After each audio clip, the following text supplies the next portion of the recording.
Okay okay, इस बीच आशु जी की बात करते करते निफ्टी नया इंट्राडे हाई क्रिएट करता हुआ it's 18427 and thanks to Nifty IT. याद रखिएगा इस कार्यक्रम की जब हमने शुरुआत की थी तो निफ्टी आईटी का गेन था करीब 423 पॉइंट, मैंने डाउट लिख के रखा है, और अब ये है 684 पॉइंट ऊपर, यानी वहां से करीब करीब समझ लीजिएगा कि 275 अंक ऊपर है।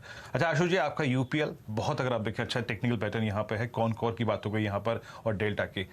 आशु जी, पिछले 6 महीने में एक एक करके बहुत सारी मिड कैप्स में थीम आई है। मैं I am talking about cash calls, paper stocks ने मूव दिया, और आपने देखा होगा उसके फुटवियर स्टॉक्स ने मूव दिया, रेलवे स्टॉक्स ने मूव दिया, मिड कैप बैंक्स ने स्टॉक काफ़ी अच्छा मूव दिया। कोई मिड कैप की ऐसी कोई थीम स्पेशली इन डिलीवरी जिस पे काम कर सकते हैं? कोई एक दो स्टॉक जो कि जहन में आ रहा हो, स्टोरी बनती हुई नजर आ रही हो? नहीं वीरेन, मुझे इस टाइम पे मतलब मुझे कोई फ्रेश ट्रेड ऐसा नहीं लग रहा कैश स्टॉक में। एंड मुझे वीरेन सबसे बड़ी चीज है कि अगर मैं ऑल टाइम हाई मार्केट पे कोई ऐसा स्टॉक ले लूं जिसका मैं, अगर वो नॉन डेरिवेटिव स्टॉक है और उसका मैं डैमेज कंट्रोल भी ना कर सकूं, so I think I feel very helpless. So right now I would stick to large cap front time themes in derivatives, where if we go right we make money, if we go wrong there is a strategy to damage control also।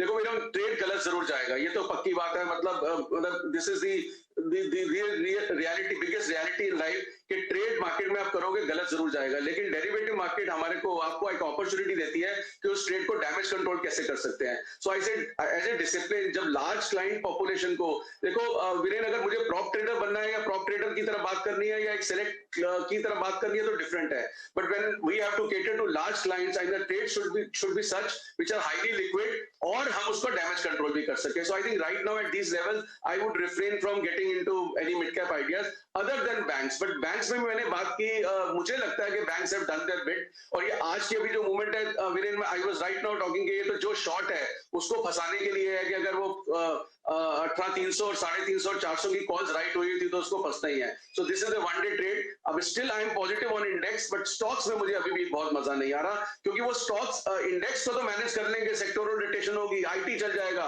लेकिन वो stocks specific चलेंगे कि नहीं चलेंगे, I feel further helpless. और उसमें क्या करते हैं कि जब हम डैमेज कंट्रोल करते हैं, मेरा स्टॉक नहीं चल रहा तो हेज करने के लिए इंडेक्स शॉर्ट करता हूं, इंडेक्स में भी लॉस हो जाता है, मतलब इंडेक्स में भी लॉस होता है, स्टॉक में भी शॉर्ट लॉस हो जाता है। So these are the dangerous situation जो मैं अवॉइड करता हूं।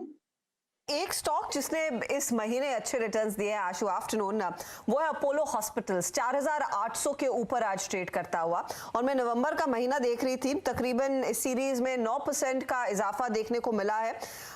ये बताइए कि अभी भी मौका है स्टॉक में तेजी करने का, क्योंकि अब तक जो कमेंट्री आई है कंपनियों की तरफ से वो काफी मजबूत रही है।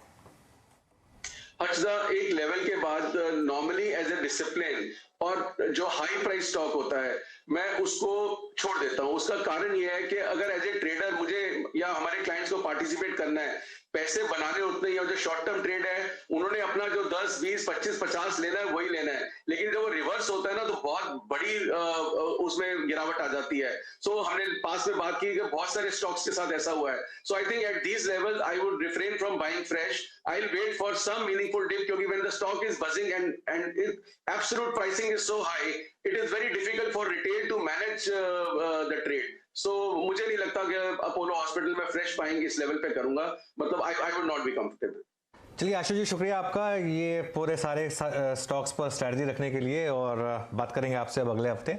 आज के लिए शुक्रिया आपका। तो ये आशु मदान का